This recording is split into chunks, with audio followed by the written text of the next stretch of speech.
बंदी छोड़ सतगुरु रामपाल जी परमेश्वर जी की जय हो। परमपिता परमेश्वर सारी सृष्टि के रचनहार, कुल मालिक, असंख्य ब्रह्मांडों के रचयिता, जगत गुरु, संत शिरोमणि, परम पूज्य परमेश्वर सतगुरु रामपाल जी भगवान के चरण कमल में मुझ पवन दास का कोटि कोटि दंड प्रणाम।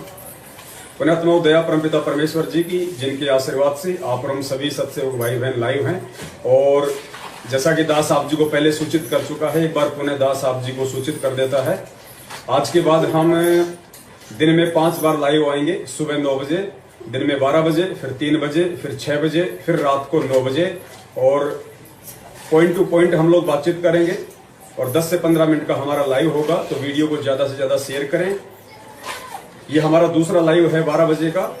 और हमारे एक भगत भाई की शंका थी कि हमारे पूज्य जो गुरुदेव हैं परमपिता परमेश्वर सतगुरु रामपाल जी भगवान, और हमारे जो दादा गुरुदेव जी हैं स्वामी रामदेवानंद जी महाराज जी, उनका मैंने एक वीडियो देखा है सोशल मीडिया पे।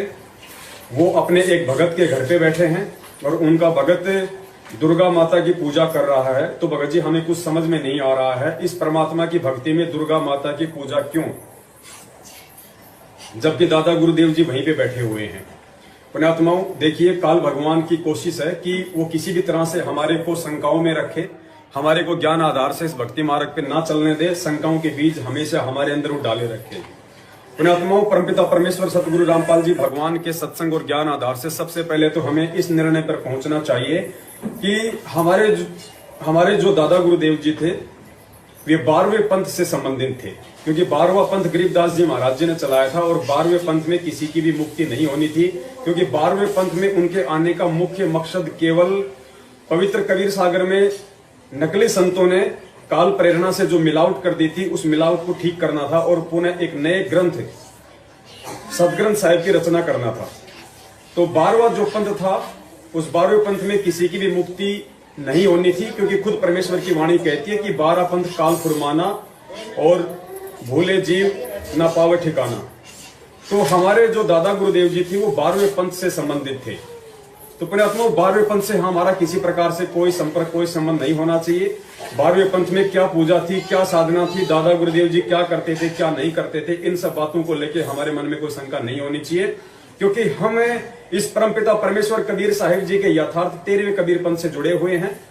और इस 13वें कबीर पंथ का जो संचालक है वो परमपिता परमेश्वर सतगुरु रामपाल जी भगवान स्वयं है। तो इस पंथ में आने के बाद उनके द्वारा हमें जो भक्ति साधना क्रिया विधि जो बताई गई है भक्ति मार्ग की, मोक्ष की, उनको लेके हमारे को सतर्क होना चाहिए। और परमपिता परमेश्वर सतगुरु रामपाल जी भगवान ने हमें जो भक्ति मार्ग की जो गाइडलाइन दी है, हमें केवल उन्हीं को आधार मान के आगे बढ़ना है, आगे चलना है, अपने जीवन को निरंतर मोक्ष के मार्ग पे लेके चलना है।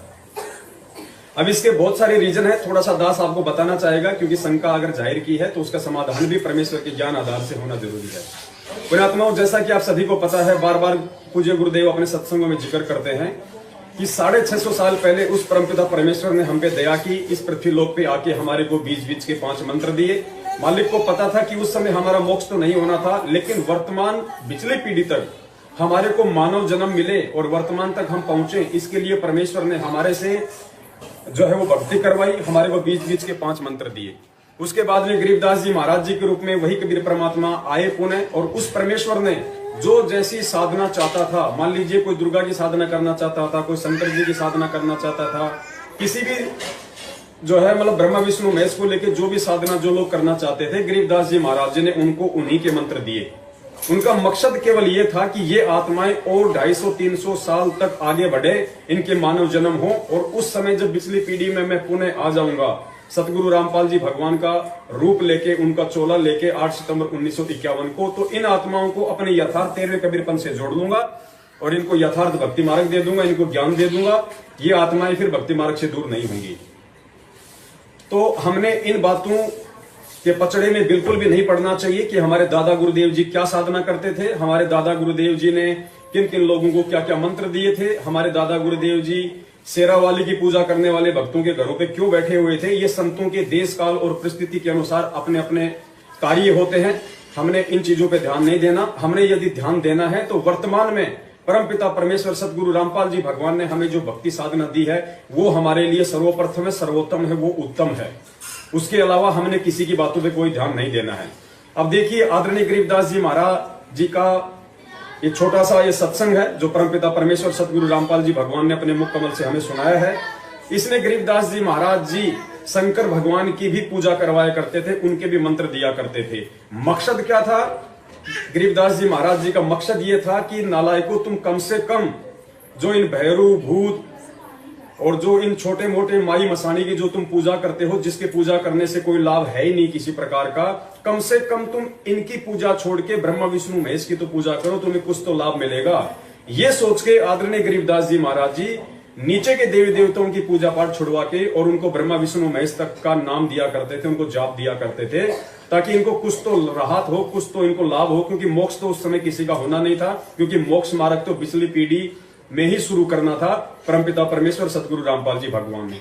तो जब आप ये सत्संग सुनेंगे छोटा सा कि गरीबदास जी महाराज जी भी शंकर जी का नाम दिया करते थे, शंकर जी की भक्ति करवाया करते थे, शंकर जी की महिमा का उन्होंने गुणगान किया, तो आपके समझ में आ जाएगा कि वास्तव में हमारे दादा गुरुदेव जी क्यों अपने उस भगत के घर पे वहीं बैठे हुए थे जहां पे वो भगत शेरावाली की पूजा करता था। क्योंकि दादा गुरुदेव जी को मालूम था कि मेरे से किसी का मोक्ष तो हो नहीं सकता है, लेकिन मेरे से जुड़ के और मेरे द्वारा ये मंत्र प्राप्त करके ये आत्माएं आगे जन्म प्राप्त कर लेंगी। और उस समय वो परमात्मा सतगुरु रामपाल जी भगवान के चोले में आके इन आत्माओं को संभाल लेगा। तो मुख्य मकसद जो था दादा गुरुदेव जी का, उन आत्माओं को किसी भी प्रकार से भक्ति मार्ग से जोड़ के रखने का था। तो सुनिए आप परमपिता परमेश्वर जी के मुख कमल से छोटा सा सत्संग, उसके बाद उम्मीद करूंगा आपकी सारी शंकाओं का समाधान हो जाएगा। इस ग्रंथों में लिखा क्या है और हम करवा और कर क्या रहे हैं? हम दोषी हो रहे हैं उस परमपिता परमात्मा कबीर साहब के, और साथ में उस गरीबदास परमेश्वर तुल अंशात्मा के, जो हमें क्या बताने आए थे और हमने अब क्या शुरू कर दिया। वहां मैं क्या देखा कि श्री ब्रह्मानंद जी ने सामने तो गोरीवालों की और गरीबदास जी की मूर्ति बना रखी है, और कति अपने जहां उनका रहने का स्थान था उसके सामने शिव जी का मंदिर और मूर्ति शिवलिंग। क्या बात की। और सुबह उठे, हम रात को वहां के थे, मेरे पास फिल्म बनी हुई है। सुबह उठे, उठ करके सबसे पहले शिवलिंग पर जल चढ़ाया, और मेरे साथ जो भक्तात्मा सैकड़ों की संख्या में दर्शनार्थ गए थे वो आश्रमों को देखने के लिए, मुझे कहने लगे गुरुदेव ये क्या चक्कर है? आप तो कह रहे कि ये बड़े महापुरुष है, ये पूछ रहे शिवलिंग ने, अब क्या जवाब देंगे दासन को? अब यहाँ फंस गए हम। कहा मैं कबीरपंथी कहलावा गरीबदासपंथी, और पूज्य काल को शिवलिंग तो एक बिल्कुल नासवान भगवान और कहा परमेश्वर। फिर क्या बनाते हैं? कहते हैं गरीबदास ने लिखा है, दास गरीब कर शिव का दान, भक्ति मुक्ति जल्दी निदान। अब ये मुक्ति शिवजी वाली तो हमने ना जाने कितनी बार प्राप्त कर ली है। भगवान शिव ने पार्वती जी को ये प्रथम नाम दिए थे 5, जो हम आपको 7 देते हैं। और भगवान शिव भी इतना ही अमर है, जैसे पार्वती को अमर कर दिया, जब तक शिव की आयु है तब तक पार्वती रहेगी। ये तो हम असंख्य बार हो चुके इतने अमर। तो गरीबदास जी कहते हैं और टड़े ढूंढता है, और पूजाएं तो तुम इधर उधर फिरते हो, तीर्थ का, कोई पितर का, कोई भूतों का, इससे अच्छा तो शिव जी ने पूज लो। इससे भी थोड़ी बहुत यहाँ की सुविधा, थोड़ी बहुत आयु तुम्हारे को, यानी कि आयु तो नहीं बढ़ सकती, जब तक श्वास है तब तक आप रहोगे, और छोटी मोटी राहत इन अन्य पूजाओं से ठीक है, लेकिन मुक्त नहीं हो सकते, जन्म नहीं मिलेगा।